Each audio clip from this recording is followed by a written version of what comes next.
একটা পক্ষ হলো তোমরা নেতারা, আরেকটা পক্ষ হলো আমি, তিনটা পক্ষ, আর পদ হলো দুইটা।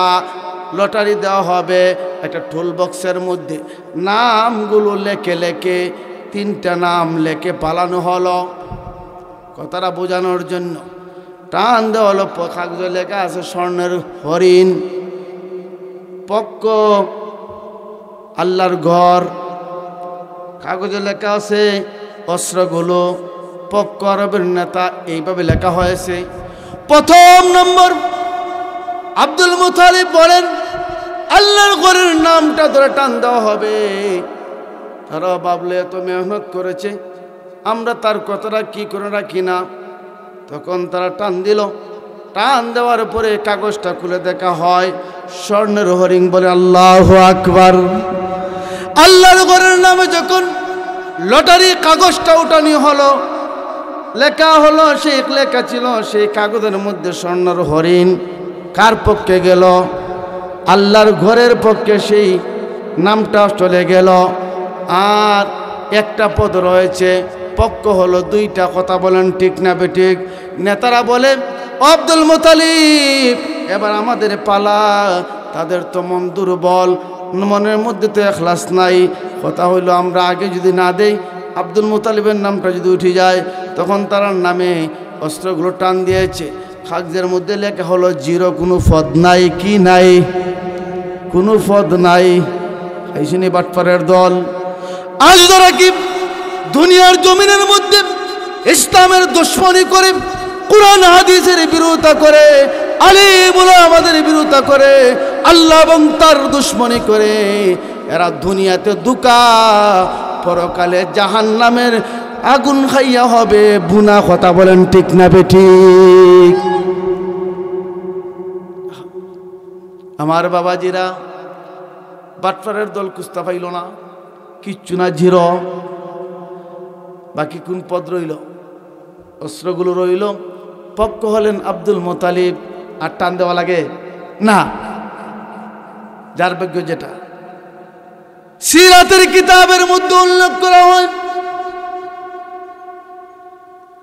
আব্দুল মুতালিব সেই সময় স্বর্ণের হরিণ দিয়ে খানায়ে কাবা, বাইতুল্লাহ শরীফ, আল্লাহর ঘরের দরজাতে স্বর্ণর কালাং দিয়ে ফ্রেমগুলো বেঁধেছিলেন। আজও পর্যন্ত সেই স্বর্ণর হরিণের এই স্বর্ণগুরু লাগাইতো আছে। বলেন সুবহানাল্লাহ। হিকমতে লোক মানমা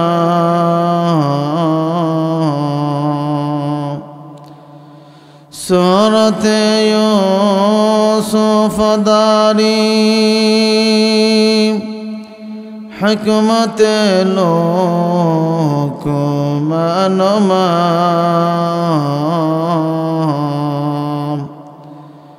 করিয়ে কুরআন বায়দ লৌব মাহবুব মায়া লা ইলাহা ইল জোর লা ইলাহা ইল্লাল্লাহ, লা ইলাহা ইল্লাল্লাহ। আল্লাহ তোমার নাম জপিলে হৃদয়ে আমার শান্তি জাগে। আল্লাহ তোমার নাম জপিলে হৃদয়ে আমার শান্তি লাগে। কি মায়াময়, কি দয়াময়, নামেতে তোমার মধু আছে। আল্লাহ লা ইলাহা ইল্লাল্লাহ, জোর লা, জোর জোর লা ইলাহা ইল্লাল্লাহ, লা ইলাহা ইল্লাল্লাহ। হৃদয়ের জানালাটা খুলে দাও না, প্রভুর ডাকে কেন সারা দাও না। লা ইলাহা ইল, জোর লা ইলাহা ইল্লাল্লাহ, লা ইলাহা ইল, লা ইলাহা ইল্লাল্লাহ মুহাম্মাদুর রাসূলুল্লাহ সাল্লাল্লাহু আলাইহি ওয়াসাল্লাম। আলহামদুলিল্লাহ। জাফলং আসামপাড়া হাওর শাহী জামে মসজিদের উদ্যোগে ২৭তম বার্ষিক ইসলামী মহাসম্মেলনের সম্মানিত সভাপতি দামাত বরকাতুহু মুআজ্জাজ মুকাররম দিগর হযরত উলামায়ে কেরাম মুরব্বিয়ানে আযম জাতির ভবিষ্যৎ যুবক ভাইরা পর্দানশীন মা ও বোনেরা, মহান আল্লাহ রাব্বুল আলামিনের দরবারে এই মর্মে শুকর আদায় করি যে আল্লাহ পাক আপনি আমাদেরকে কোরআন ও হাদিসের আলোচনা শোনার সুযোগ ব্যবস্থা করে দিয়েছেন, সেই জন্য কালিমাত শুকর আদায় করি আলহামদুলিল্লাহ। আলহামদুলিল্লাহ বলতে কি বয়ায় কোনো গুনাহ আছে, সমস্যা আছে? একটু আওয়াজ দা মাহফিলটা গরম করা যাবে, নিজের ইয়াকিনটা বাড়ানো যাবে, জান্নাতের বালাখানার মালিক হওয়া যাবে। একটু জোরে আওয়াজ দা বলি আলহামদুলিল্লাহ, আর জোরে আলহামদুলিল্লাহ। বড় দুঃখের বিষয়, পরিতাপের বিষয়, আমরা মুমিন মুসলমান, আমরা আজ সৎ কথা বলতে, সত্য কথা বলতে আমাদের জবানটা একেবারে তালাবদ্ধ হয়ে গেছে। আমরা আজ অনেক কিছু আমাদের চোখের সামনে অন্যায় হওয়ার পরও সত্য কথা বলি না। আমাদের ইসলাম ও মুসলমানদেরকে নিয়ে চিনিমিনি খেলছে ইসলামের চরম দুশ্মনরা, কিন্তু আমরা তার বিরুদ্ধে কথা বলি না, কারণ নিজেই আগে চেষ্টা করে আমি বাঁচতে পারি। এই জন্য আজকে আপনি আমাদের মুখ বন্ধ হয়ে যাওয়ার কারণে, জবানটা বন্ধ হয়ে যাওয়ার কারণে, আওয়াজটা বন্ধ হয়ে যাওয়ার কারণে বেদিন কাফিররা আমাদেরকে ছিঁড়ে পেরে খাইতেছে। কথা বলেন ঠিক না বেটে? আর যদি মুসলমান জাতি শাহজালাল উত্তরসূরি আপনি আমি যদি বাতিলের বিরুদ্ধে আমাদের জীবন দিয়া, আমাদের কণ্ঠকে আওয়াজ বাড়িয়ে দিয়া তাদের বিরুদ্ধে কথা বলতাম, কোনো বেদিন কাফির আমাদের সামনে আমাদের সাথে চুক্রাঙ্গায় কথা বলতো না। কথা বলেন ঠিক না বেটে? আমার বাবা মাহফিলও আসছেন, এমন মাহফিল প্রতিদিন আয়োজন হবে না, এমন হতে পারে আপনি আমাদের জন্য জীবনের শেষ মাহফিল। কথা বলেন ঠিক না বেটে? আমি বহু দূর থেকে আপনাদের কাছে এসেছি, আমার মনে হয় দ্বিতীয়বার জাফলং আসলাম। আমি নতুন এক মানুষ আপনাদের মাঝে, কথাটা ব্যতিক্রম হতে পারে। ভাই মাইক, আপনি মাইকটা জায়গাতে রাখেন, ফ্যান্ডেলে আওয়াজটা একটু বাড়িয়ে দেন। এখন এইরকম মাইক আর চলে না, এখন মাইক, কারণ একজন বক্তা যখন ওয়াজ করে আপনি বদনাম হচ্ছি না, আমরা কতক্ষণ জায়গা জার্সিং করে আসছি, মাইকটা যদি ভালো না হয় আপনি যাই কর না কেন কথা বলা যায় না। কথা কোন ঠিক না বেটা? কর্তৃপক্ষের যখন একজন ওয়াইজ আলোচককে সান্ত্বনা দিতে চায়, প্রথম নম্বর টার্গেট হলো উনি যেটা দিয়ে কথা বলবে সেটা যেন ভালো হয়। কি হয়? ভালো হয়। তাহলে শ্রোতাদেরকে ভালো করে কথাগুলো বোঝানো যায়। কারণ এই যে কণ্ঠটা, এটা একটা নিয়ামত, এটা দ্বারা তো প্রতিদিনই কথা হচ্ছে, 2 ঘন্টা 2 ঘন্টা সারা 24 ঘন্টা। কথা কোন ঠিক না বেটি? সুতরাং ওয়াইজ যারা, তারাও চিন্তা করে যে মাইকটা যেটা একটু ভালো হয়, কথাটা যাতে আস্তে করলেই আমার সারা যায়। যাই, আমি আপনাদের মধ্যে একজন নতুন মানুষ, আপনারা খাস করে দোয়া করেন, আমল নিয়তে বসেন, এখলাসের নিয়তে কথাগুলো শুনুন। আল্লাহ যেন এখলাস আমাদের শোনার তৌফিক দান করেন, বলুন আমিন। আমি আমার আলোচনার প্রারম্ভে জিজ্ঞাসা করতে চাই আপনাদেরকে, আপনারা যারা এখানে এসেছেন, আপনারা লাভবান না ক্ষতিগ্রস্ত? কথা কি আমার বুঝেন? বোঝা যাচ্ছে? লাভবান না ক্ষতিগ্রস্ত? লাভবান। কেমন লাভবান? আল্লাহ নবী বলেন, আল্লাহ কোরআনে পাকে এক আয়াতের মধ্যে বলেন, শাহরু রমাদান আল্লাযী উনজিলা ফীহিল কুরআন হুদাল লিন্নাস ওয়া বাইনাতিম মিনাল হুদা ওয়াল ফুরকান। জোরে বলুন সুবহানাল্লাহ। আল্লাহ রাব্বুল আলামিন বলেন, হে দুনিয়ার মানুষ শোনো, আমি আল্লাহ 30 পারা কোরআন নাজিল করতে যাইয়া রমজান মাসে নাজিল করলাম কেন রে বান্দা বান্দির দল, যাতে করে তোমরা হক বাতিল পার্থক্য করতে পারো। আমরা তো অনেক বয়স্ক হয়ে গেছি। মসজিদে আপনাদের যোগ্য ইমাম সাহেব আমার অত্যন্ত সুপরিচিত একজন ব্যক্তি। আল্লাহ তাআলা বান্দাকে তো মর্যাদা বিভিন্ন এলাকায় দিয়েছেন, উনিও বিভিন্ন জায়গায় ওয়াজ মাহফিল করেন। আমরা যারা বয়স্ক হয়েছে আমরা তো ওনার কাছে বক্তব্য পড়তে যাই না, কথা কোন ঠিক না বেঠিক? আমাদের জন্য মাদ্রাসা যাই না, নিজের প্র্যাকটিসে ধরেন। আমার চুল পাকি গেছে, দাড়ি সাদা হয়ে গেছে, আমি কি করে জাফলং একটা মাদ্রাসাতে যাইয়া পড়ি? এখন আমি পড়তে পারলাম না, আমি তো হেদায়েতের রাস্তা ছেড়ে অন্য রাস্তায় অতিক্রম করছি। আমার জন্য সহজ হেদায়েতের রাস্তাটা হলো এইরকম ওয়াজ মাহফিলের ব্যবস্থা। কথা বলেন ঠিক না বেঠিক? শাহরু রমাদান আল্লাযী উনজিলা ফীহিল কুরআন হুদাল লিন্নাস ওয়া বাইনাতিম মিনাল হুদা ওয়াল ফুরকান। আল্লাহ ওই কথার মধ্যে অনেক আলোচনা সংক্ষেপ কথা হলো। আল্লাহ আপনি আমাদেরকে বুঝাইতেছেন, হে দুনিয়ার মানুষ, আমি আল্লাহ 30 পারা কোরআন নাজিল করলাম। কেন কেন জানো? আমি আল্লাহ 30 পারা কোরআন নাজিল করলাম যাতে করে তোমরা হক বাতিল পার্থক্য করতে পারো। ও ভাই, কথাটা লম্বা হয়ে যাচ্ছে। একজন মানুষ অসুস্থ হলেন, মানুষের 3.5 হাড় বডিতে যখন রোগে আক্রান্তিত হয়, বেমার হয়, ওই মানুষটা কোথায় যায় একটু আওয়াজটা বলুন? 3.5 হাড় বডিতে রোগে আক্রান্তিত হলে, বেমার হলে ওই মানুষটা ডাক্তার অথবা কবিরাজ হসপিটালে যায়। কথা কোন ঠিক না বেঠিক? মানুষটার মাঠটা কেমন?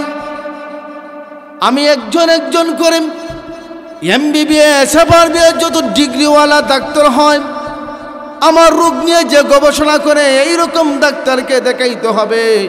মাসের পর মাস অপেক্ষা করে সিরিয়াল নিতে থাকে, ডাক্তারকে দেখায় রোগ থেকে ভালো হওয়ার জন্য। ঠিক তেমনিভাবে মানুষের একটা কলব রয়েছে, কলবের মধ্যে গুনাহ নামক বেমার আছে না নাই? এমন বেমারগুলো মানুষ 3.5 হাড় বডিতে রোগে আক্রান্তিত হলেন ওই মানুষটা সর্বোচ্চ মারা যাবে। আর যদি মানুষের কলবের মধ্যে বেমার থাকে, জিনা, ব্যভিচার, অন্যায়, অবিচার, সুদ, ঘুষ, হারাম, বেনামাজি, এমন ধরনের কল্পনা যদি কেউ বানাইয়া পেলে রে বাবা, তাদের ঠিকানা হবে জাহান্নাম। কথা বলেন ঠিক না বেঠিক? জাহান্নাম দেখতে বাঁচতে হলে এমন একটা ওয়াজ মাহফিলের মধ্যে যখন কোনো বান্দা আসেন আর কলবের রোগ দূর করার জন্য ইখলাস ও আমলের কথাগুলো শুনে, কোরআন ও হাদিসের বান্দা যখন লাশ মুহূর্তে আলোচনা শোনার পরে দ্বারা করে, আল্লাহ জীবনে ভুল করেছি, অন্যায় করেছি, আর কোনো দিন আমি গুনাহ করব না, ওই বান্দাটাকে আমার আল্লাহ তার জীবনের গুনাহ মাফ করে দে। বলেন সুবহানাল্লাহ। অনুরূপভাবে একটা ছেলে অসুস্থ হয়ে গেছে, বেমার হয়েছে, মা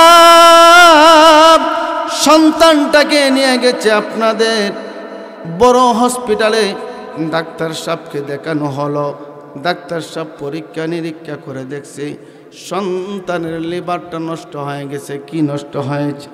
ডাক্তার সাহেব প্রেসক্রিপশন করে দিয়েছে, ওষুধ লিখে দিয়েছে, বিশেষ দ্রষ্টব্য লিখে দিয়েছে, পত্র বাতাইয়া লিখে দিয়েছে।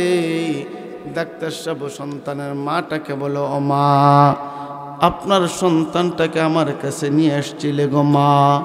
আলহামদুলিল্লাহ, এখনো সমাজে অনেক ভালো নামে ডাক্তার রয়েছে যাদের কাছে রোগী গেলে পরে শান্তি পায়, আরাম পায়। কথা বলেন ঠিক না বেঠিক? এমনও সমাজের মধ্যে খোসাই মার্কা ডাক্তার রয়েছে, রোগীগুলো শান্তি পাবে দূরের কথা, তাদের গলা কেটে, পকেট কেটে, কলিজা বাহির করে সব কিছু রেখে দেয়। কথা বলেন ঠিক না বেঠিক? মা সন্তানটাকে ডাক্তারের সাহেবের কাছে নেওয়ার পরে ডাক্তার সব প্রেসক্রিপশন করে দিয়েছে, ওষুধগুলো লিখে দিয়েছে, বিশেষ দ্রষ্টব্য লিখে দিয়েছে, পত্র বাতায় দিয়েছে। বলছে মা আপনার সন্তানটার লিভার ফাংশন নষ্ট হয়ে গেছে, মা আপনার সন্তানটাকে পত্রগুলো খাওয়াতে হবে। সকালবেলা কালি পেটে ছোটো ছোটো পেঁপে খাওয়াবে এবং বেশি করে পানি খাওয়াবে, তিত করার বাজি খাওয়াবে, তিত করার ফল খাওয়াইবে। আমি যে ওষুধ লিখে দিলাম, প্রেসক্রিপশন করে দিলাম, এই ওষুধগুলো আপনার সন্তানকে খাওয়াতে হবে। পুনরায় বিশেষ দ্রষ্টব্য 1 মাস পরে অথবা 15 দিন পরে আপনার পুনরায় আমাকে আপনার সন্তানটাকে দেখাইতে হবে। মা সন্তান সান্ত্বনা হয়ে ডাক্তারের কাছ থেকে চলে আসেন। ডাক্তার সাহেবের কাছ থেকে যখন চলে আসেন, কিছুদিন যাওয়ার পরে যখন পুনরায় ডাক্তার সাহেবের কাছে যাওয়ার সময়টা হয়ে গেল, মা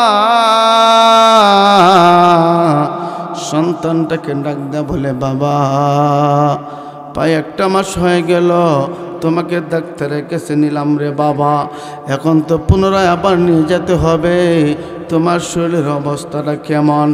এমনি করে সন্তান বলে, মা আমাকে এমন একটা ভালো ডাক্তার সাহেবের কাছে নিয়ে গেল, মা ডাক্তার সাহেব যে প্রেসক্রিপশন দিয়েছে, ওষুধ দিয়েছে, ওইগুলো খাওয়ার পরে আগের থেকে ভালো হয়ে গেছে। বলেন সুবহানাল্লাহ। কথার পয়েন্টটা এখানেই, আপনি আমি গভীর মনোযোগ সহকারে কথাটা শ্রবণ করি। ওই যে ছেলে ডাক্তার সাহেবের কথা মানার কারণে ভালো হলো না, তার মন্দ হলো, আওয়াজ দা বলি, আরো জুড়ে ভালো হলো না ক্ষতি হলো? সন্তানটা লাভবান না ক্ষতিগ্রস্ত? আরো জুড়ে লাভবান না ক্ষতিগ্রস্ত? আপনারা আওয়াজ দিয়ে আমার সহযোগিতা করেন, মাইকের অবস্থা বেশি ভালো না। যে ইচ্ছা ছিল আলোচনা করব, এই বেগ নাই। আওয়াজ দিয়ে আমাকে সহযোগিতা করেন। সন্তানটা লাভবান হয়েছে, আপনারা ক্ষতিগ্রস্ত না, আপনারা বিপদগ্রস্ত না।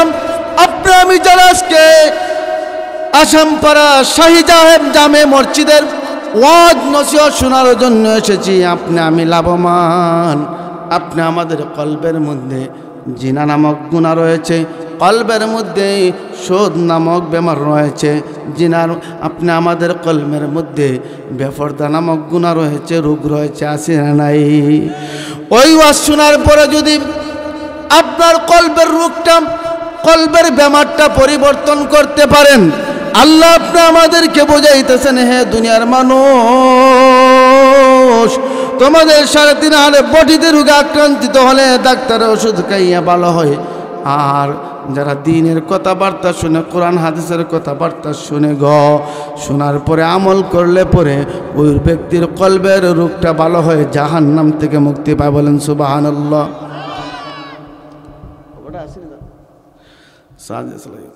আমার বাবাজিরা লাভবান বলেন না আলহামদুলিল্লাহ। সংক্ষেপভাবে কথাগুলো শ্রবণ করি। আমি যে আপনাদের সামনে আয়াতে কারিমা তেলাওয়াত করেছি, যেহেতু মসজিদের মাহফিল, ওই আলোকপাতে ওই দিকে আলোচনা করে আলোচনাটা করব ইনশাআল্লাহ। আলোচনাটা বোঝার জন্য পূর্বে থেকে আপনি আমি কিছু কথা বুঝতে হবে, স্মরণ রাখতে হবে। আল্লাহ নবী, বিশ্ব নবী রাহমাতুল লিল আলামিন যখন ওই দুনিয়ার জমিনে আগমন করেন, মাসটা ছিল রবিউল আউয়াল মাস। কোন মাস? এখন যে মাসটা চলে ওই মাসটার নাম হলো রজব মাস। কি মাস? রজব মাসে আপনি আমার নবী, বিশ্ব নবী রাহমাতুল লিল আলামিন যখন রজবের 4টা উদিত হতো, আকাশের মধ্যে দেখা যাইত, আল্লাহ নবী জবান মুবারক থেকে একটি দোয়া বারে বারে তিনি পড়তেন, সাহাবাই কেরামকে বলছেন পড়ো। কি দোয়াটা আপনারা আমার সাথে বলেন? আল্লাহুম্মা বারিক লানা ফি রজব শাবান ওয়া বাল্লিগনা রমাদান। বলেন আল্লাহু আকবার। রজব মাস এসেছে ভাই, সিগন্যাল শুরু হয়ে গেছে। শাবানের পরই রমজান, রমজানুল মুবারক এমন একটা ফজিলতের মাস সামনে আসছে। নবীজি রজব মাসের চাঁদ ওঠার পরে জবান দিয়ে ওই দোয়াটা বারে বার পড়তেন, আল্লাহুম্মা বারিক লানা ফি রজব শাবান ওয়া বাল্লিগনা রমাজান। আপনি আমি কি পারি? সবাই পারে না, কিন্তু না পারার কারণে আমাদের কারণটা কি বহু লম্বা আলোচনা। যারা পারেন না ইমাম সাহেবের কাছ থেকে আপনারা জেনে নেবেন, শিখবেন। আমার বাবাজিরাম, আল্লাহর নবী দুনিয়াতে আগমন করেন, মাসটা ছিল রবিউল আউয়াল মাস। আজ থেকে প্রায় ১৫০০ বছর পূর্বে নবীজি জন্মগ্রহণ করেন।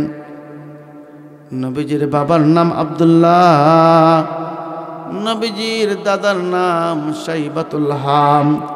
তামাম বিশ্বজুড়ে মানুষের কাছে পরিচিত আব্দুল মুতালিব কে?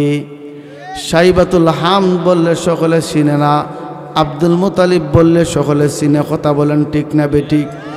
নবীজির বংশ সম্মানী বংশ, কুরাইশ বংশ। পৃথিবীতে যতগুলো বংশ রয়েছে সবচেয়ে শ্রেষ্ঠ সম্মানী বংশ হলো কুরাইশ বংশ। নবীজি কুরাইশ বংশে জন্মগ্রহণ করেন। সিরাতে কিতাবে উল্লেখ করা হয়, নবীজি যে বংশে জন্মগ্রহণ করেন ওই বংশটা নবীজির 11তম পূর্বপুরুষের সিলসিলা অনুযায়ী বংশ কুরাইশ বংশ। কন্যা সুবহানাল্লাহ। আল্লাহর নবী বিশ্ব নবী যেমন শ্রেষ্ঠ নবী, নবী হলেন সমল নবী। রাসূলগণের দুনিয়ার যতগুলো ইমাম রয়েছেন সকল ইমামের শ্রেষ্ঠ ইমাম। কথা বলেন ঠিক না বেঠিক?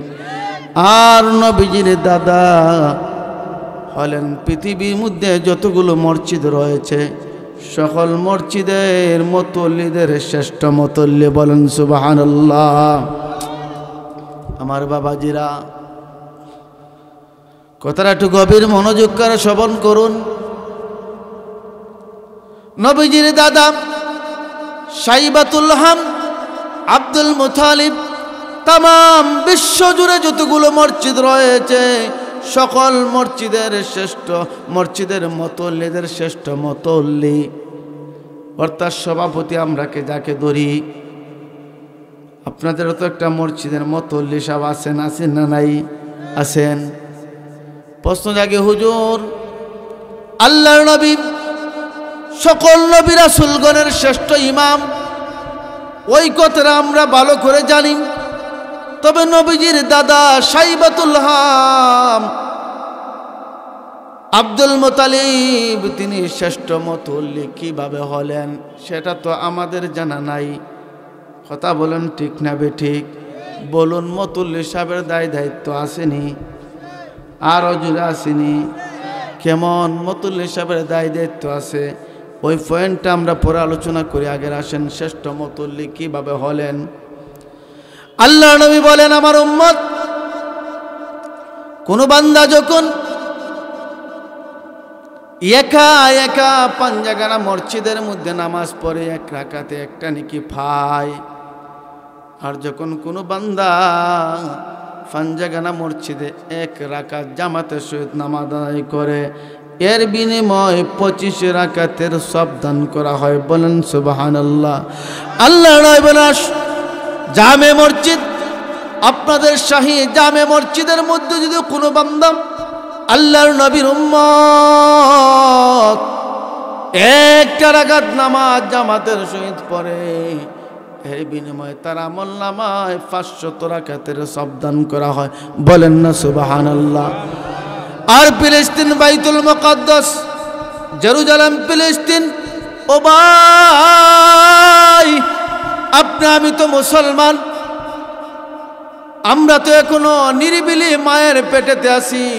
ফিলিস্তিন আপনি আমাদের মতন মুসলমান, আল্লাহর ঘরটা টিকাইবার জন্য, ইবাদতখানা টিকাবার জন্য, বাইতুল মুকাদ্দাস টিকাবার জন্য কত মানুষ জীবন দিচ্ছে, শহীদ হচ্ছে। কথা বলেন ঠিক না বেটি? জালিমরা বোমা মেরে মেরে কত নিরহ ছোট ছোট শিশু বাচ্চাদেরকে দুনিয়ার থেকে বিদায় করে দিচ্ছে। একবার একটা ঘটনা দেখলাম ফেসবুক ইউটিউবের মধ্যে ভাইরাল হয়েছে। একটা লোক হাউমাউ করে ক্যামেরার সামনে কাঁদছে আর বলছে, ও ভাই আমার ছবি নিয়ে কি করবেন, আমার দুইটা সন্তান ওই জায়গাতে মারা গেল, আমার বিবিটা ওই জায়গাতেই মারা গেল, আমার মা আমার ভাই ওই জায়গাতেই মারা গেল, আমার ঘরবাড়ি সব ধ্বংস হয়ে গেছে। ভাই আমি আর ওই দুনিয়া থাকতে চাই না। যে পথে আমার মা আমার বাবা আমার সন্তান বউ গিয়েছে, বিবি গিয়েছে, আমিও সেই রাস্তায় আল্লাহর নামে জীবনটা কুরবানি দিতে চাই। বলেন সুবহানাল্লাহ। কেমন ত্যাগ তাদের। জেরুজালেম ফিলিস্তিন ওই মসজিদে কোনো বান্দা এক রাকাত নামাজ আদায় করে, ভাই এক রাকাতে বান্দার আমল নামায় 1000 রাকাতের নেকি দেওয়া হয়। বলেন সুবহানাল্লাহ।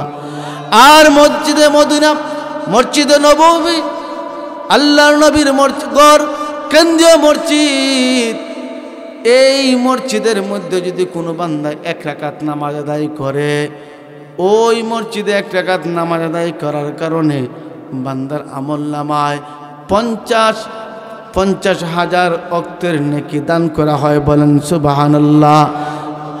আর আল্লাহর ঘর বাইতুল্লাহ শরীফ, খানায়ে কাবা, যেটা খানায়ে কাবা নামে আমরা চিনি, প্রসিদ্ধ মসজিদুল হারাম, এই মসজিদের মধ্যে যদি কোনো বান্দা 1 ওয়াক্ত নামাজ আদায় করে, 1 ওয়াক্ত নামাজ আদায় করার কারণে বান্দার আমল নামায় 1 লক্ষ রাকাতের নেকি দান করা হয়। বলেন সুবহানাল্লাহ। এই খানায়ে কাবা বাইতুল্লাহ শরীফের মুতল্লি হলেন আপনি আমাদের নবী, বিশ্ব নবীর দাদা শাইবাতুল হাম আব্দুল মুতালিব, তিনি হলেন খানায়ে কাবার মুতল্লি সাহেব। বলেন না সুবহানাল্লাহ। বলেন মুতল্লি সাহেবের দায়িত্ব কিছু আছে না নাই? আছে। কি দায়িত্ব? ইমাম সাহেব আসেননি, ইমাম সাহেবের খানার ব্যবস্থা আসেনি, মাস শেষে ইমাম সাহেবের হাদিয়া ঠিক মতন হয়নি, মুয়াজ্জিন সাহেব এবং ইমাম সাহেবের টাকার সুব্যবস্থা আসেনি, মুসল্লিরা 5 ওয়াক্ত নামাজ পড়তে আসে, ওজুর সুব্যবস্থা আছে কি না ওই দিক খেয়াল রাখা, মসজিদের বিভিন্ন ছোটোখাটো জিনিসগুলো হলো দায়িত্ব নেওয়ার মালিক হলো মুতল্লি সাহেব। কথা বলেন ঠিক না বেঠিক? সংক্ষেপ কথা হলো, আল্লাহর নবীর দাদা আব্দুল মুতালিব খানায়ে কাবা বাইতুল্লাহ শরীফের মুতল্লি, যেই ঘরের কথা আমার আল্লাহ কোরআনের পাকের বিভিন্ন জায়গায় বলেছেন, ফাওয়াল্লি ওয়াজহাকা শাতরাল মাসজিদিল হারাম সুবহানাল্লাযী আসরা সুবহানাল্লাযী আসরা বিআবদিহি লাইলাম মিনাল মাসজিদিল হারাম। যেই ঘরের কথা আল্লাহ পাক কোরআনের বিভিন্ন জায়গায় বলেছেন, ওই ঘরের মুতল্লি সাহেব হলো নবীজির দাদা শাইবাতুল হাম আব্দুল মুতালিব। উনাকে মানুষরা তখন সময় এই ঘরের মুতল্লি সাহেব বানাই দিয়েছে। কিন্তু মানুষগুলো নামাজ পড়তে আসে, অজুর পানি দিতে বড় সংকট, বিশেষ করে যখন বৎসরে একবার বিশ্বের বিভিন্ন কান্ট্রি থেকে, বিভিন্ন দেশ থেকে আল্লাহর প্রেমিক বান্দারা আল্লাহর দরবার হাজিরা দেওয়ার জন্য তারা যায়, সেখানে হজ করতে যায়, তখন সময় অজুর পানির ব্যবস্থা দেওয়া যায় না। তিনি বড় সংকটের মধ্যে, ক্ষেত অজুর পানি দেওয়া যায় না, বড় সংকট।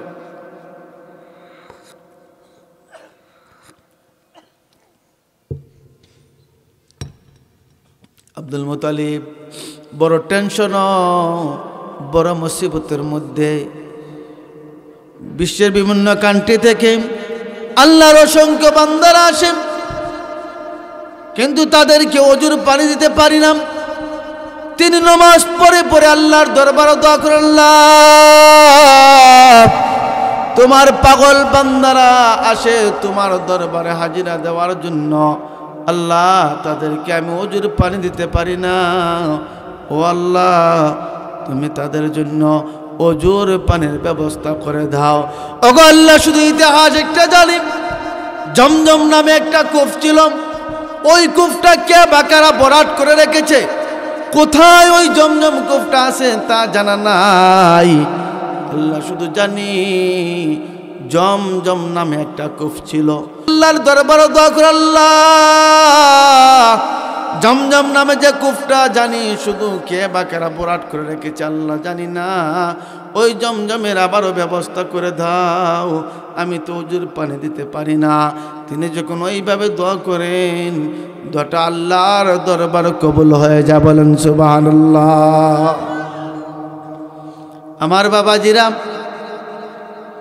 আপনি আমাদের মনে প্রশ্ন রাখতে পারে, হুজুর এই জমজম নামে কূপটা কখন বন্ধ হয়েছিল? প্রশ্ন জাগে না জাগে না? ধৈর্য সহকারে শ্রবণ করুন।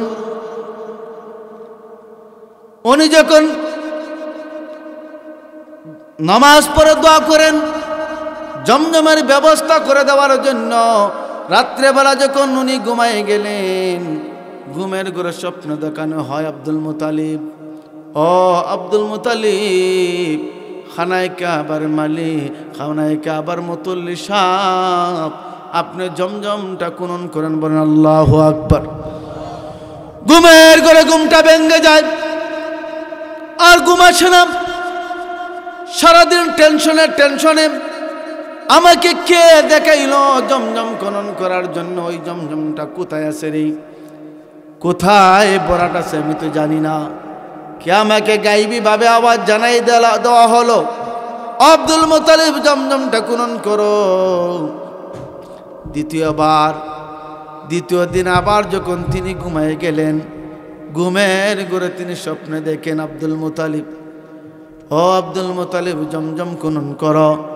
দ্বিতীয় দিন যখন স্বপ্নে দেখলেন জমজম খনন করার জন্য, দ্বিতীয় দিন উনাকে আবার স্বপ্নে দেখানো হলো, ও আব্দুল মুতালিব তুমি জমজম খনন করো। তখনও তিনি ঘুমের ঘরের মধ্যে ঘুমটা ভেঙে যায়, আর ঘুম আসে না। সারাতে আবারত করে করে কাটিয়ে দিলেন। সকালবেলা কাহার কাছে মুখ খুলেন না, ভিতরে একটা টেনশন, কি দেখলাম, যদি কথা বলি না কোন দোষ হবে না ভালো হবে, ওই চিন্তা করে আর কার কাছে মুখ খুলেন না।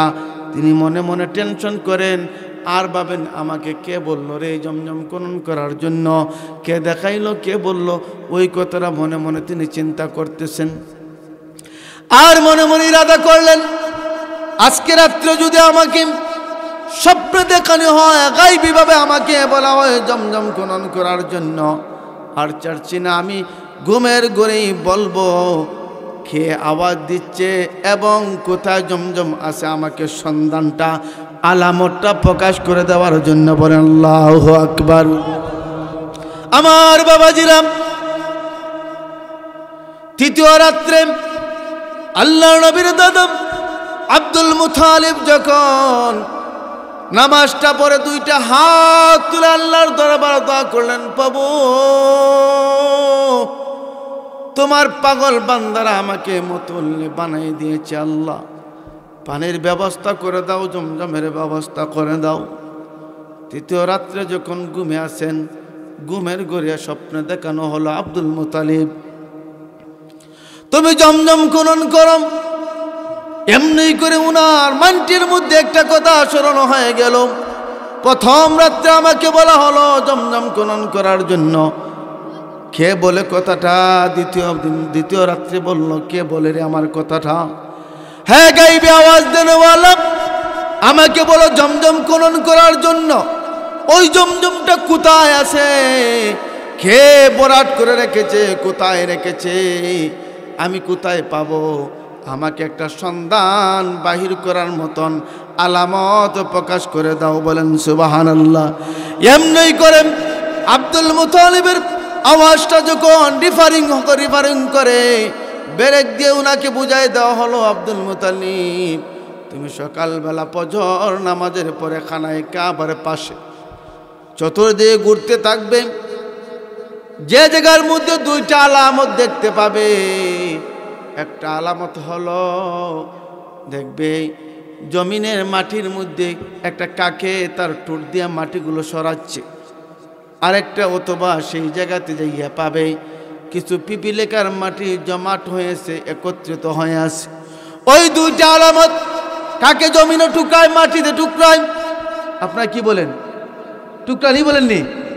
কাকে ঠুকরায়? ওয়াজ করি না, আসনে খাটা ওয়াজ করে দেবো। আমার বাবাজিরা, কাকে টুকরায় সেখানে যাওয়ার পরে অথবা দেখবে পিপিলিকার মাটিগুলো জমাট হয়ে আছে, একত্রিত হয়ে আছে। যেখানে যাইয়া এই দুইটা দৃশ্য দেখবে আব্দুল মুতালিব, তুমি চিন্তা করবে ওই জায়গাতে আল্লাহর কুদরতি কুয়া জমজম নামে কুফটা মাটির নিচে ভরাট হয়ে আছে। সারা রাত কেটে গেল, আল্লাহর জিজ্ঞাসা করতে করতে কেটে দিলেন। ফজরের নামাজের পরে ওনার একমাত্র ছেলে হারিস, তখন সময় আব্দুল মুতালিবের সন্তান হলো 10 জন। কয়জন? আরো জোরে কয়জন? নবীজির বাবা হলেন একজন আব্দুল্লাহ, আবু তালিব, আবুল আহাব, হামজা, হারিস, 10 জন সন্তান। আব্দুল মুতালিব ওনার একমাত্র ছেলে হারিসকে নিয়ে ফজরের নামাজের পরে খানায়ে কাবার পাশে ঘুরতে লাগলেন, আর ওই আলামতগুলো, পকা আলামতগুলো তালাশ করতে লাগলেন।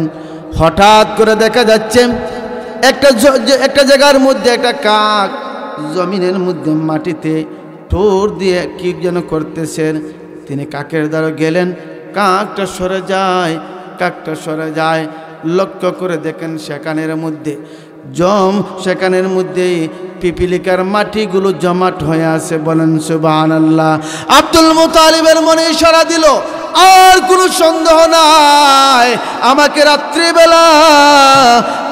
রাত্রেবেলা আমাকে স্বপ্নের মাধ্যমে যে দৃশ্যগুলো জানাই দেওয়া হলো, ওই দৃশ্যগুলো পেয়েছি। এখানে জমজম নামে কুফর রয়েছে। বলেন সুবহানাল্লাহ। মনে মনে চিন্তা করলেন, আমি যেহেতু জমজমের একটা সন্ধান পেয়েছি, তাহলে আমি তো একা এত বড় কাজ প্রজেক্টে হাত দিতে পারি না। সুতরাং এই কাজটা করতে হলে শুধু আমি মতল্লি, সেক্রেটারি সাহেব তো আসুন, কথা কোন ঠিক না বেঠিক, ইমাম সাহেবও আসুন, সদস্যবৃন্দরা আসুন, তাদের সাথে একটা পরামর্শ আমার করা দরকার, কথা কোন ঠিক না বেঠিক।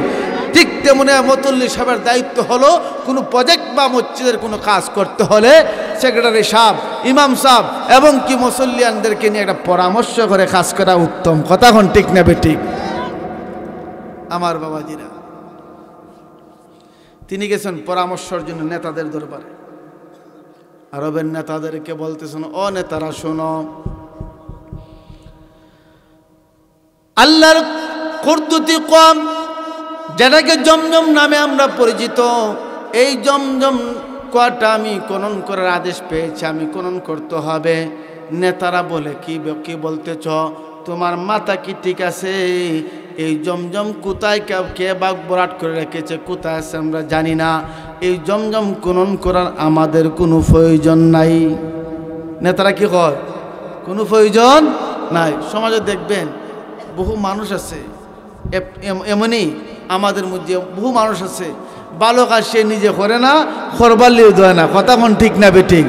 নিজে করে না, সেও অপরকে করতে দেয় না। আছে না নাই? আছে। আমার বাবাজিরা, নেতারা বলে অনার্থক কাজে হাত দিয়ে লাভ নাই, তুমি এই কাজ বাদ দাও। কিন্তু উনি কি বাদ দিতে পারেন? বাদ দিতে পারেন না, কখনো বাদ দিতে পারেন না। মনটা শান্তি না, ওনার সন্তানকে বললেন, ও আমার সন্তান হারে শোনো, আমাকে গায়বীভাবে স্বপ্নের মাধ্যমে ঘুমের ঘরে বলে দেওয়া হয়েছে জমজম খনন করার জন্য। যদি তারা বাধা দেয়, আমার জীবন থাকতে আমি জমজমটা পূরণ করতে হবে। হারিস বলো তুমি আমার সাথে আসো কি? এমনি করে সন্তান বলে বাবা আপনার টেনশনের কারণ নাই, চিন্তার কারণ নাই, আমি আপনার ছেলে হারিস কথা দিলাম আমার শরীরে একটা ফোঁটা রক্ত যতক্ষণ পর্যন্ত থাকবে আমি আপনার পাশ থেকে সরব না। বলেন সুবহানাল্লাহ।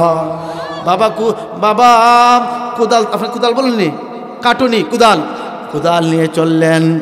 আর হারিস একটা টুকরি মাথার মধ্যে, টুকরিতে মাটি নিয়ে একটু দূর রাখতেছে। বাবা বিশ্বনবীর দাদা আব্দুল মুতালিব মাটিগুলো কেটে কেটে দিচ্ছেন হারিসের মাথায়, আর নবীজির চাচা হারিস মাটিগুলো নিয়ে একটু দূরে রাখছেন। কিছু মাটি সরাইতে না সরাইতে জমজম নামের কূপটা বাইর হয়ে যায়। বলেন সুবহানাল্লাহ। যখনই পানি বাইর হয়েছে, পানি বাইর হওয়ার সাথে সাথে সেখান থেকে দুইটা স্বর্ণর হরিণ এবং কিছু অস্ত্র ডাল তরবারি বাইর হয়ে গেছে। বলেন না সুবহানাল্লাহ। এখন প্রশ্ন থাকে হুজুর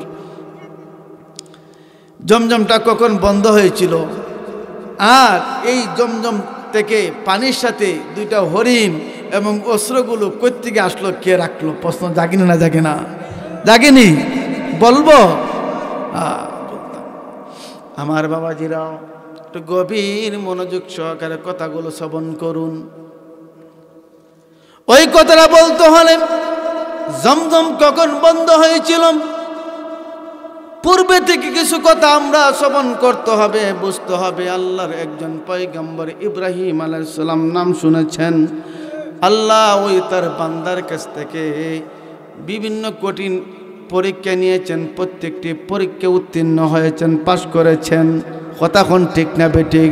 একটা পরীক্ষা হলো নমরুদের আগুনের মধ্যে নিক্ষেপ হয়েছেন, পাশাপাশি আরেকটা পরীক্ষা হলো বৃদ্ধ বয়সে যখন আল্লাহ রাব্বুল আলামিন ওনাকে একজন সন্তান দান করলেন, ওনার নাম হলো ইসমাইল। উনিও পরবর্তীতে নবী হয়েছেন, পয়গম্বর হয়েছেন। ইসমাইল এবং ওনার বিবি হাজেরা দুইজনকে নির্বাচিত দেওয়ার জন্য রেখে আসার জন্য আল্লাহ রাব্বুল আলামিন হুকুম করলেন। আল্লাহ জানাই দিলেন, ও ইব্রাহিম আমার খলিল, তোমার বিবি এবং ছোট শিশু বাচ্চা দুধের সন্তানটাকে এমন একটা জায়গায় রেখে আসো যেই জায়গার মধ্যে আমি আল্লাহর ঘর খানায় কাবা মাটির নিচে চাপা পড়ে আছে। বলেন সুবহানাল্লাহ।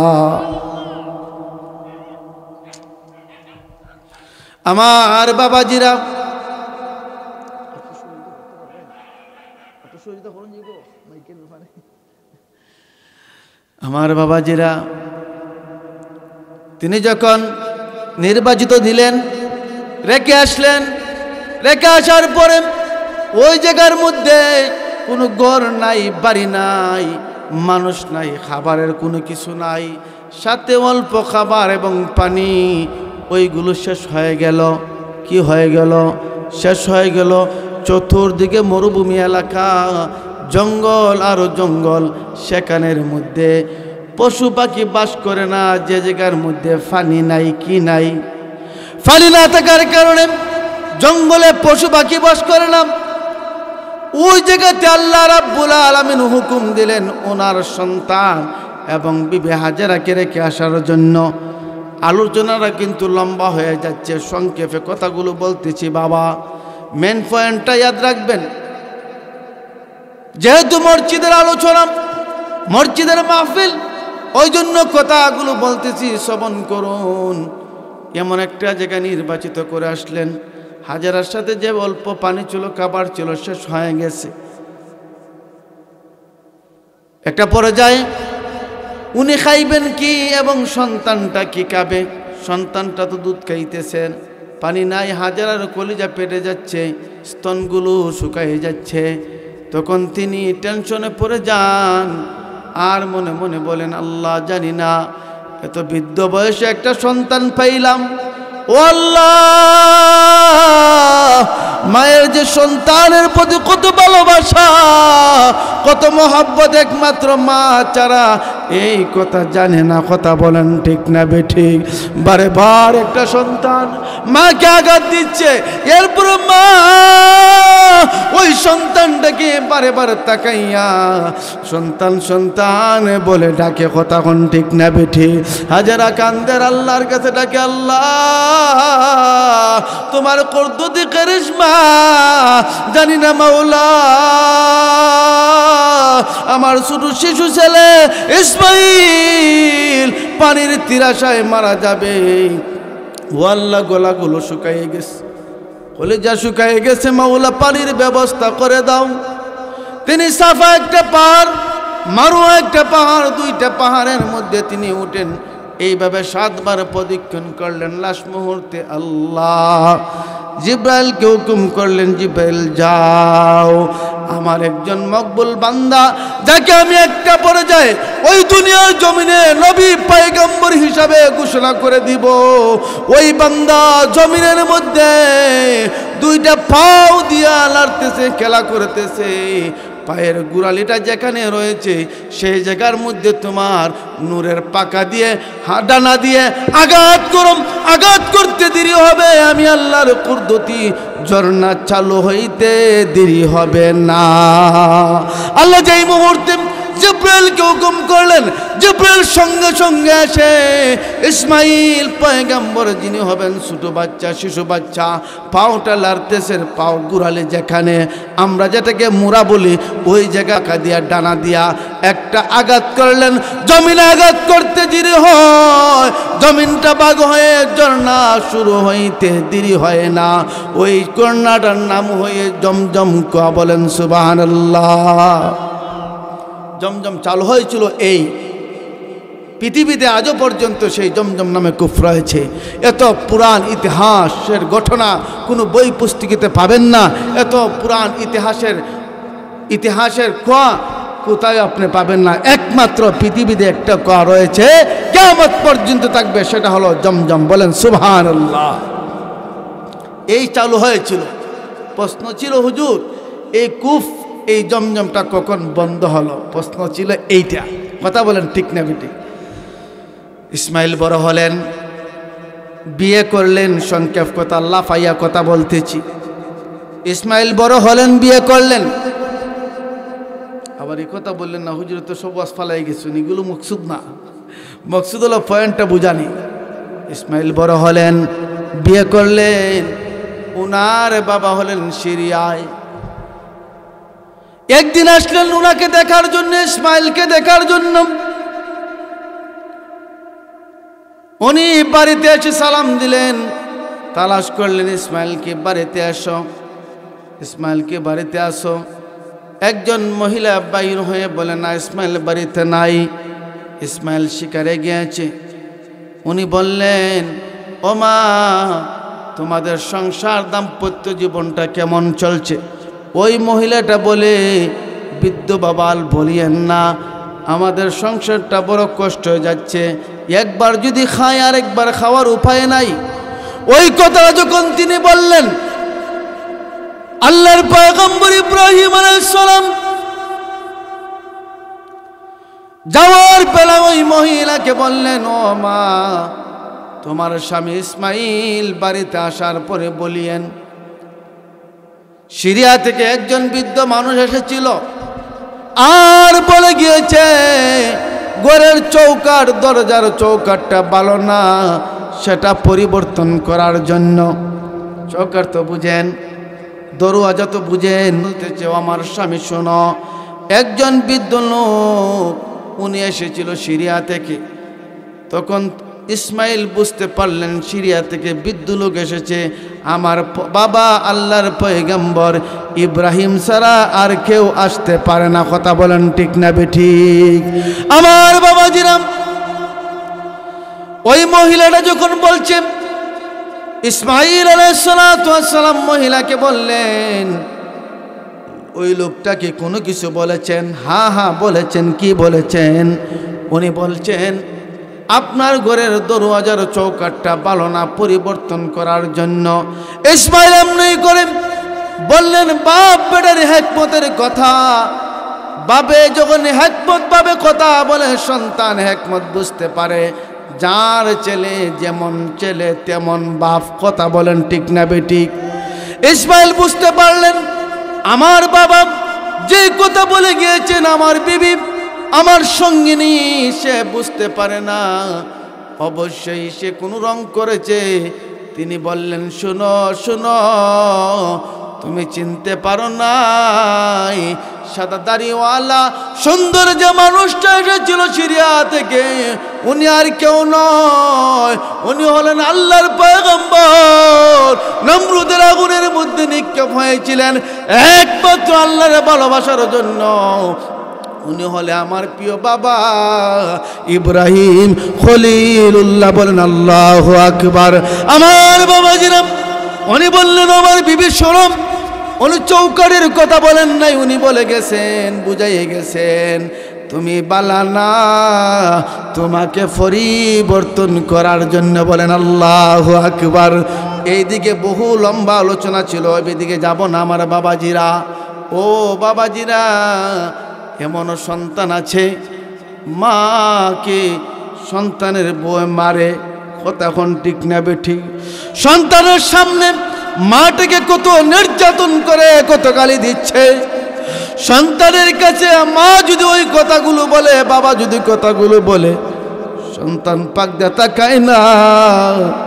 ও সন্তান, তুমি ভুলে যাইও না রে, তোমাকে লালন পালন করতে যাইয়া, তোমাকে এত বড় করতে যাইয়া তোমার মা তোমার বাবা তোমাকে কত কষ্ট পরিশ্রম করে লালন পালন করেছে। একমাত্র মা ছাড়া আর কেউ কষ্ট বলতে পারে না, ঠিক না বেটি? আমার বাবাজিরাম, কিছুদিন চলে গেল, ইসমাইল আরেকটা বিয়ে করলেন। উনার বাবা পুনরায় আবার আসলেন, আসার পরে সালাম দিলেন। যে একজন মহিলা পর্দার আড়াল থেকে সালামের জবাব দিয়ে বলল, কে বাবা? তিনি বললেন, আমি সিরিয়া থেকে এসেছি, ইসমাইল কি বাড়িতে আছে? তিনি বললেন, ইসমাইল বাড়িতে নাই, উনি শিকারে গিয়েছেন। ও বাবাজি, মহিলাটা বলে, ও বাবাজি, আপনি কি আসছেন? আপনার পরিচয় জানি না, আপনি আমাদের বাংলা বেশরুমের মধ্যে বসেন, মেহমান কানায় বসেন, মুসাফির কানায় বসেন। উনার জন্য মহিলাটার নাস্তা যেমনই পারে আফান একটা ব্যবস্থা করলো। যাওয়ার বেলা ইব্রাহিম আলাইহিস সালাম উনার ইসমাইলের বিবিকে জিজ্ঞাসা করলেন, মা বলো বলো, তোমাদের দাম্পত্য জীবনটা কেমন চলছে? ওই মহিলাটা বলতেছে, বাবা আলহামদুলিল্লাহ, অনেক ভালোবাসা মহব্বত আরামের সহিত আমাদের দাম্পত্য জীবনটা চলছে। বলেন না আল্লাহু আকবার। ইব্রাহিম ডাকতে বলেন, ও মা, আমি বলে গেলাম তোমার ইসমাইল বাড়িতে আসলে বলবে, তোমার ইসমাইল বাড়ি, তোমার স্বামী ইসমাইল বাড়িতে আসলে বলবে, গো মা, ঘরের দরজার চৌকাঠটা অনেক ভালো, সেটা যেন যত্ন মহব্বত করে রাখে। বলেন সুবহানাল্লাহ। ইসমাইল বাড়িতে আসলেন, আসার পরে উনার বিবি ঘটনা খুলে বললেন, স্বামী, একজন ব্যক্তি সিরিয়া থেকে এসেছিল, এই বলে গিয়েছে। তিনি বললেন, ও আমার প্রাণের স্ত্রী, ও আমার ভালোবাসা, ও আমার সঙ্গিনী, তুমি চিনতে পারো না, উনি হলো আমার প্রিয় বাবা ইব্রাহিম। উনি বলে গিয়েছেন ঘরের দরজা চৌকাঠটা ভালোবাসার জন্য। তুমি হলে আমার ভালোবাসা, তুমি হলে আমার মহব্বত। ও দুনিয়ার বান্দা বান্দির দল, যদি তুমি তোমার বিবিকে বেশি মহব্বত করো, তোমার জন্য জান্নাতের রাস্তা সহজ হয়ে যাবে। আর যদি তুমি বিবিকে ভালো না বাসিয়া, আপনি আমাদের মধ্যে সমাজের মধ্যে এমন রয়েছে, বিবিকে ভালোবাসে না, কিন্তু আগডেং বাগডেং বেফর্দা নারী দেখলে হয় কত সুন্দর রে, হয়নি না? হয় না? হ্যাঁ, বিবিরে চাই এখন না, তুমি যত সুন্দর, বিয়া করার সময় ঠিক হয়েছিল সুন্দর, আওয়াজ দেন না, কথা কি বুঝেন না আপনারা? বিবাহ করার সময় বিবি দেখিয়া কইছিল না, ঠিক আছে কবুল কইছিল নি, কইসলাম নি, কিন্তু কিছুদিন যাওয়ার পরে উনকে দেখা যায় এদিকে আর ভালো লাগে না, চেংরা তুকায়, নায়ক নায়িকা তুকায়, রাস্তার মধ্যে কোন মেয়েটা কীভাবে হাইটটা যে এটা তুকায়, ওই সুন্দর, আগে বিয়া কইরা ভুল করছি, নাউজুবিল্লাহ না, আওয়াজ দা বলেন নাউজুবিল্লাহ। বিবিকে ভালোবাসেন, জান্নাতের রাস্তা সহজ হয়ে যাবে। আপনার আমলনামায় এক আল্লাহ পাকের একবারে আল্লাহকে খুশি করার উদ্দেশ্য যদি কোনো ব্যক্তি তার বিবিকে মহব্বত করে, তার আমলনামায় পাচনের সমস্ত গুনাহ মাফ করে দেওয়া হয়। বলেন সুবহানাল্লাহ। মহব্বত কি জিনিস? বিবির সগীরা গুনাহ মাফ হয়ে যাবে, আপনার আমলনামায় নেকি দেওয়া হবে। কিন্তু যেখানে যেটা করার এটা না করে উল্টাটা করে, এ হলো আপনি আমি। আমার বাবাজিরা, ইসমাইল বলেন ও আমার বিবি, উনি হলে আমার বাবা, উনি বলছেন আপনি আমার ভালোবাসা, আপনি আমার মহাব্বত, আপনি আমার খুব আদরের, আপনাকে আরো যত্ন আদর করে রাখার জন্য বলেন সুবহানাল্লাহ। ইসমাইল প্রথম যে বিবাহ করেছিলেন, বিবাহ করার পরে যখন ওনাকে ছেড়ে দেন, পৃথক করে দেন, সংসার ভেঙে ফেলেন, প্রথম বিবাহ শ্বশুর বাড়ির গোষ্ঠীর সাথে ইসমাইল আলাইহিস সালামের গোষ্ঠী, দুই দলে একটা দ্বন্দ্ব হয়, কাজ্জা হয়। আমাদের মেন পয়েন্ট, প্রশ্নের জবাবটা এখানে পেয়ে যাব আমরা। প্রশ্ন ছিল জমজমটা কখন বন্ধ হয়েছিল? ইসমাইল আলাইহিস সালাম উনি যে প্রথম বিবাহ করেছিলেন, প্রথম বিবাহ উনার গোষ্ঠীর সাথে, ওই গোষ্ঠীর সাথে এবং ইসমাইল আলাইহিস সালামের গোষ্ঠীর সাথে একবার একটা কাজ্জা হয়, দ্বন্দ্ব হয়। কাজ্জা বলেননি, মাইর হয়। কি হয়? মাইরের লাগে আমরা বাংলাদেশ প্রসিদ্ধ। কথা কোন ঠিক না বেঠিক? গরো বাত আছে কিনা এটা দেখার পেছন না, কিতা কইছে উড়াইলাও, কিতা কইছে উড়াইলাও। এরপরে আর খবর নাই। এরপরে বাগল হাসপাতাল, ওখান তো ঋণ ফিন কইরে হায় হায় কইও না, মাথাত কি উঠছিল আর কি হল্লাম। এরপরে হুশ হয়। কথা কোন ঠিক না বেঠিক? ধৈর্য ধরুন, ধৈর্য ধরে জমিনটার মধ্যে ধৈর্য ধরে চলাফেরা করুন, আপনার জীবন সুন্দর হয়ে যাবে। কথা কোন ঠিক না বেঠিক? ইসমাইল আলাইহিস সালামের বংশ গোষ্ঠী এবং উনার যে আগে বিবাহ করেছিলেন ওই গোষ্ঠী, দুই গোষ্ঠীর সাথে একটা কাজ্জা হয়, মাইর হয়। যখন এই কাজ্জা হয়, মাইর হয়, উনার শ্বশুর বাড়ির গোষ্ঠীরা দুর্বল, অস্ত্র দেওয়া পারার মতন নয়, শক্তি দেওয়া পারার মতন নয়, বেইনও পারার মতন নয়, নেতা দেয়া বাহাদুরি কইরাও পারার মতন নয়। একটা পর্যায়ে ওনার আগের শ্বশুর বাড়ির গোষ্ঠীরা যখন যুদ্ধেতে কাজ্জাতে হেরে যায়, কয়েকটা সর্দার একত্রিত হয়ে বলল, ইসমাইলের জ্বালায়, ইসমাইলের গোষ্ঠীর জ্বালায় যেহেতু থাকতে পারলাম না, আমরা যাইমুগা ওই দেশ থেকে চলে যাচ্ছি। তবে ইসমাইলের গোষ্ঠী শোনো, তোমরাও জমজমের পানি আর খাইতাই না। নাউজুবিল্লাহ। জমজমের পানি আর খাইতাই না। তাই সর্দাররা, এক সর্দার তার দুইটা স্বর্ণের হরিণ ছিল, বেশ কিছু ডাল তরবারি দিয়ে, অস্ত্র দিয়ে জমজমের কূপের মুখের মধ্যে ঢেলে মাটি দিয়ে এমনভাবে বরাট করে রেখে দিল, কয়েক হাজার বছর চলে যায়, জমজম কোথায় আছে সন্ধান পাওয়া যায় না, সন্ধান পাওয়া যায় না। ওই জমজম বন্ধ হয়েছিল, জমজম বন্ধ হয়েছিল। ইসমাইল আলাইহিস সালামের শ্বশুরবাড়িতে কাজ্জা লাগিয়া। এদিকে নবীজির দাদা আব্দুল মুতালিব উনি যখন জমজম খনন করলেন, দুইটা স্বর্ণের হরিণ এবং কিছু অস্ত্রগুলো বাইর হয়ে গেল, তিনি আল্লাহু আকবার বলে চিৎকার দিলেন।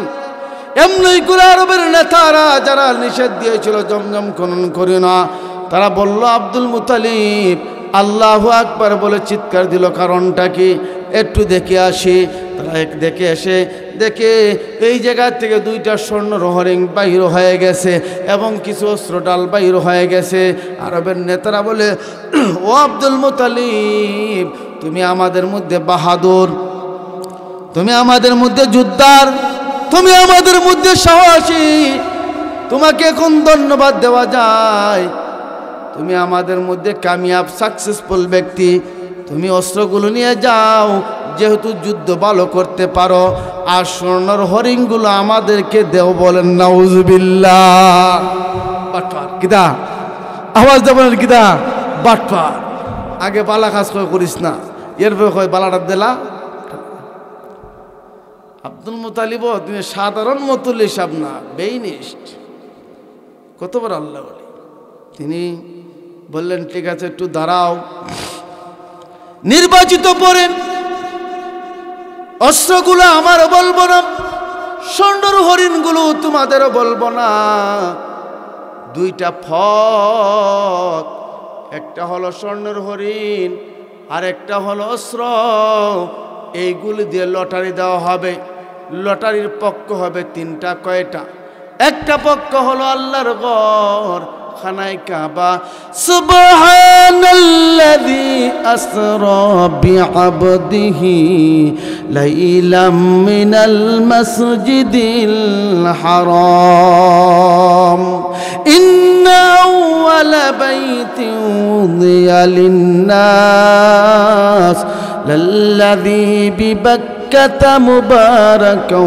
ওয়া হুদাল লিল আলামিন ওই ঘরের কথা আল্লাহ কোরআনে বলেছেন আব্দুল মুতালিব বলেন একটা পক্ষ হলো আল্লাহর ঘর আরেকটা পক্ষ হলো তোমরা নেতারা আরেকটা পক্ষ হলো আমি তিনটা পক্ষ আর পদ হলো দুইটা লটারি দেওয়া হবে একটা টুল বক্সের মধ্যে নামগুলো লেখে লেখে তিনটা নাম লেখে পালানো হলো কথাটা বোঝানোর জন্য টান দেওয়া হলো কাগজে লেখা আছে স্বর্ণের হরিণ পক্ষ আল্লাহর ঘর কাগজে লেখা আছে অস্ত্রগুলো পক্ষ আরবের নেতা এইভাবে লেখা হয়েছে প্রথম নম্বর আব্দুল মুতালিব বলেন আল্লাহর ঘরের নামটা ধরে টান দেওয়া হবে তারা ভাবলে এত মেহনত করেছে আমরা তার কথাটা কি করে রাখি না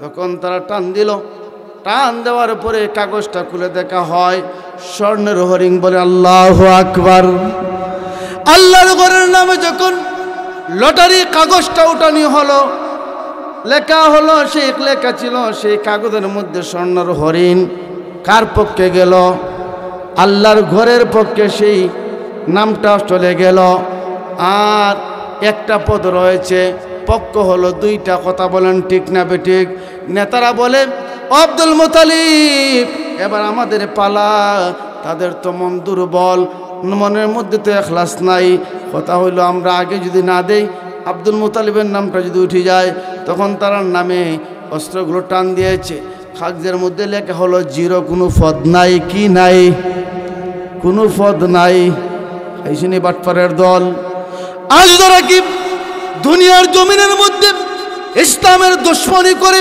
কুরআন হাদিসের বিরোধিতা করে আলেম ওলামাদের বিরোধিতা করে আল্লাহ এবং তার দুশমনী করে এরা দুনিয়াতে দুকা পরকালে জাহান্নামের আগুন খাইয়া হবে বুনা কথা বলেন ঠিক না বেঠিক আমার বাবাজিরা বাটপারের দল কুস্তা পাইল না কিচ্ছু না জিরো বাকি কোন পদ রইল অস্ত্রগুলো রইল পক্ষ হলেন আব্দুল মুতালিব আর টান দেওয়া লাগে না যার ভাগ্য যেটা সিরাতের কিতাবের মধ্যে উল্লেখ করা হয়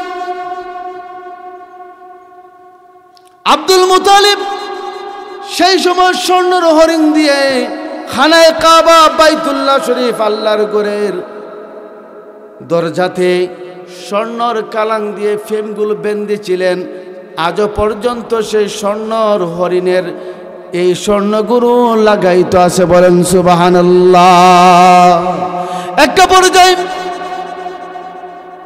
যখন তিনি সেই জায়গার মধ্যে নির্বাচিত হয়ে সম্মান বেড়ে গেল আরবের নেতারা আস্তে আস্তে তার প্রতি দুশ্মনী শুরু করলো তারে মুতাল্লি বানাইলাম আমাদের কথার দাম দিল না তার কথা মান্য এখন আমরা তো ঠকলাম তাই মুতাল্লি কি করে বাদ দেওয়া যায় তারও কিভাবে হেনস্থা করা যায় তাকে কিভাবে ধ্বংস করা যায় মারা যায় এই নিউজগুলো আব্দুল মুতালিবের খানের মধ্যে আসলো তারা তো আমার দুশ্মন হয়ে গেল তিনি আল্লাহর দরবারে দোয়া করলেন হ্যাঁ মালিক কাবা ঘরের মালিক ওগো আল্লাহ আমাকে যদি আপনি 10টা ছেলে দান করো, আমি ওয়াদা করলাম একটা ছেলে তোমার নামে কুরবানি করে দিব। বলেন সুবহানাল্লাহ। 10টা ছেলে দিলে একটা কুরবানি করে দেব তোমার নামে। কেমন ব্যক্তি! আল্লাহ পাকের দরবারে মানসা কবুল হয়ে গেছে। এক এক করে আল্লাহ আব্দুল মুতালিবের উরসে 10টা সন্তান দিলেন। ছেলে সন্তান কয়জন? 10 জন দিলেন। 10টা সন্তান হলো। সন্তানগুলো যখন বুঝনেওয়ালা হলো, আব্দুল মুতালিবের মনে হলো আমি তো মারা যাইতে পারি। মরার আগে আমি যে আল্লাহর কাছে মানসা করছিলাম, মান্নত করেছিলাম, আল্লাহ যদি আমাকে 10 দেয় আমি আল্লাহকে দেব এক। কি দিবেন? একটা সন্তানকে আল্লাহর নামে কুরবানি করবেন। কথাগুলো ঠিক আছে নি? এবার আব্দুল মুতালিব 10টা ছেলেকে একত্রিত করলেন, ডাকলেন, ঘটনাটা খুলে বললেন বাবারা শোনো, ও হারিস, ও আবু তালিব, আবুল আহাব, ও আমিরে হামজা, ও আব্বাস, তোমরা এমনি আসো না। আমি আল্লাহর কাছে ওয়াদা করেছি আল্লাহর নামে এক দিব। আল্লাহ যদি আমাকে 10 দেয়, 10টা সন্তান দেয়। এবার আল্লাহ আমাকে আমার ওয়াদা দিয়েছে, 10টা সন্তান দিয়েছে, আমার ওয়াদা রক্ষা করতে হয়। আমি আল্লাহর নামে একটা ছেলেকে কুরবানি দিতে হয়। তোমরা কি রাজি? 10টা ছেলে এমনি করে বাবার কথা শোনার সাথে সাথে বলল, আমাদের বাবা, আপনার টেনশনের কারণ নাই, চিন্তার কারণ নাই। আমরা বললাম আমাদেরকে যাকে কুরবানি করতে চান আমরা কুরবানি হইতে রাজি। কুরবানি হইতে রাজি। এবার আব্দুল মুতালিব বড় টেনশনে পড়ে গেলেন। তিনি ভাবলেন মনে হয় একটা সন্তান বলবে কুরবানি হতে, যাই কই সন্তানটা, যে সন্তানটা রাজি হবে তাকেই কুরবানি দিয়ে দিব। 10 জন হয়ে গেছে, এখন কাকে দিব, কাকে রাখবো? উনার কাছে আল্লাহ 6 নম্বর পারার শুরুতে ওই কথাটা বলেছেন, লান তানালুল বিররা হাত্তা তুনফিকুন। ওই কথাটা আমার আল্লাহ ওই জায়গার মধ্যে বলেছেন, ও বান্দা, তুমি যদি সব পেতে চাও, পুরস্কার পেতে চাও, ভালো জিনিস আল্লাহর রাস্তায় তুমি খরিদ করো। উনার মনে হলো আমার এই 10টা ছেলের মধ্যে সবচেয়ে যে সুন্দর ছেলেটা, ভালো ছেলেটা, মহব্বতের ছেলেটা, ওই ছেলেটাকে আমি আল্লাহর নামে কুরবানি করে দিব। এবার নির্বাচিত করে তিনি দেখলেন আমার কাছে সবচেয়ে প্রিয় হলো আব্দুল্লাহ। কন্যা সুবহানাল্লাহ। 10টা ছেলের মধ্যে সবচেয়ে প্রিয় মহব্বতের সন্তান হলো আব্দুল্লাহ। আব্দুল্লাহ কার বাবা? বিশ্বনবীর বাবা।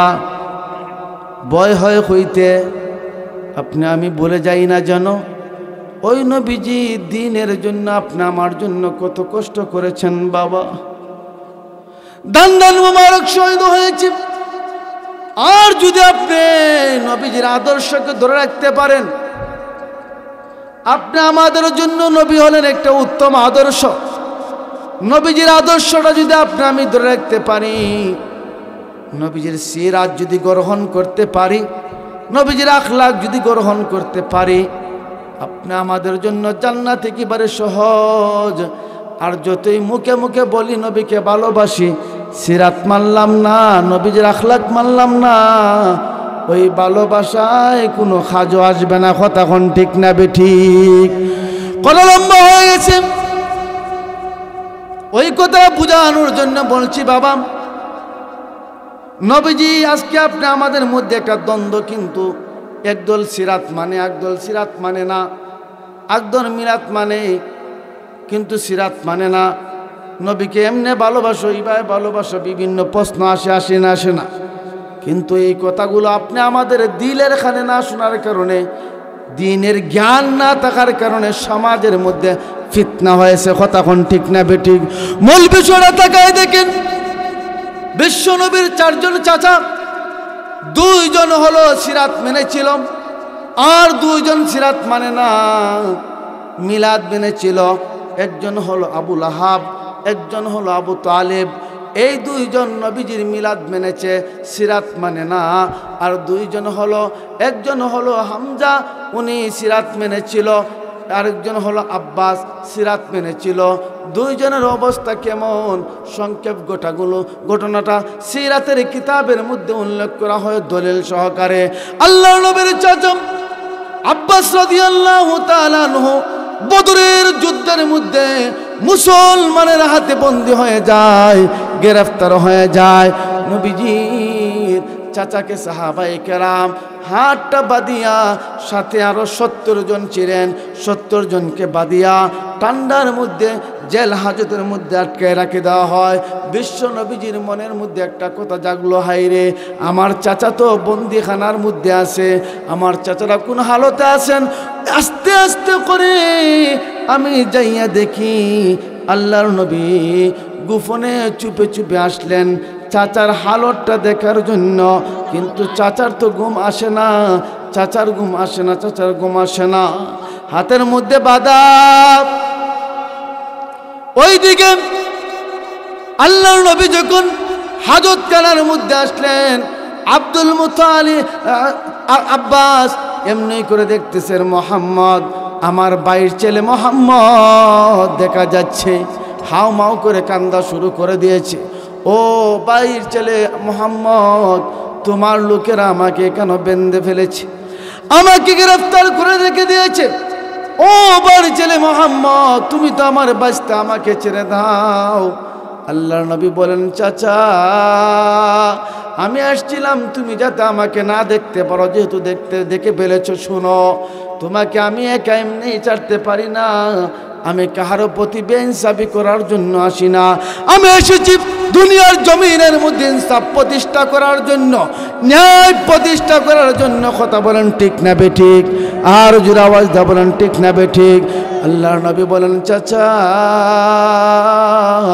আপনি যদি এখান থেকে যেতে চান তাহলে মুক্তিপণ দিতে হবে, আপনি মুক্তিপণ দিয়ে এই জায়গার থেকে যেতে হবে। আব্বাস বলে, মোহাম্মদ আমার কাছে টাকা নাই, পয়সা নেই, আমি কি করে টাকা দিব, পয়সা দিব? আল্লাহর নবী বলেন, চাচা শুনো, তুমি যখন যুদ্ধের ময়দানে আসবে, যুদ্ধের ময়দানে আসবে, আর তখন সময় আমার চাচির কাছে যে স্বর্ণ অলঙ্কারগুলো গয়নাগুলো দিয়েছিলে, এই গয়নাগুলো এনে দাও, এর বিনিময়ে আমি তোমাকে মুক্তি দিতে পারি। বলেন সুবহানাল্লাহ। আব্বাস বলে, মোহাম্মদ আমি যখন তোমার চাচির কাছে গয়না অলঙ্কারগুলো দেই, সেখানের মধ্যে একমাত্র আমি আর তোমার চাচি যারা কেউ ছিল না, তুমি কি করে ওই ঘটনা জানলে? আল্লাহর নবী বলেন, চাচা শুধু তাই নয়, সেই জায়গার মধ্যে চাচির সাথে কি আলাপ করেছিলে, এই গোপন খবরগুলো আমার আল্লাহ আমাকে জানাই দিয়েছে। বলেন না আল্লাহু আকবার। সংক্ষেপ কথা হলো, আব্বাস বলে, ভাতিজা বাড়ির ছেলে, ভাতিজা যে আল্লাহ গোপন খবর তোমাকে প্রকাশ করে দিতে পারে, আমার বিশ্বাস হয়েছে উনি হবেন সত্যি একজন আল্লাহ আর উনার পয়গম্বর তুমি, আমি বিশ্বাস করে নিলাম, আর দেরি করতে চাই না, আমাকে কালিমা পড়াইয়া তোমার সিরাতের অধিকারে বানাইয়া দাও। বলেন সুবহানাল্লাহ। আমার বাবাজি ওইদিকে আসে, মেন কথাটা ছেড়ে দিয়েছি। যাই, আপনাদের কাছে নতুন একজন ব্যক্তি এসেছি, যতটুকু আলোচনা করেছি এর সারমাংশ আলোচনা হলো যে আল্লাহ পাক পৃথিবীতে সর্বশ্রেষ্ঠ একটা ঘর বানাইছিলেন, সেটা হলো বাক্কা, মসজিদুল হারাম, ইবাদতখানা। ওই ইবাদতের খানা একটা অংশ হলো আপনাদের মসজিদ। সুতরাং আপনি আমাদের উপরে দায়িত্ব হলো আল্লাহ পাকের হুকুম আদায় করা। আল্লাহ যেন আপনি আমাদেরকে যতদিন হায়াত রেখেছে, আল্লাহ যেন হায়াতটাকে হায়াত তৈবা দান করে, বলুন আমিন। আমার স্টেশনের মধ্যে যে সমস্ত উলামায়ে কেরাম আছেন তাদের কাছে দোয়া চাচ্ছি, আল্লাহ যেন যতদিন হায়াত রেখেছেন আল্লাহর গোলামি বন্দেগী আপনি আমাদের সকলকে করার তৌফিক দান করুন, বলুন আমিন। আসসালামু আলাইকুম ওয়া রাহমাতুল্লাহি ওয়া বারাকাতুহু।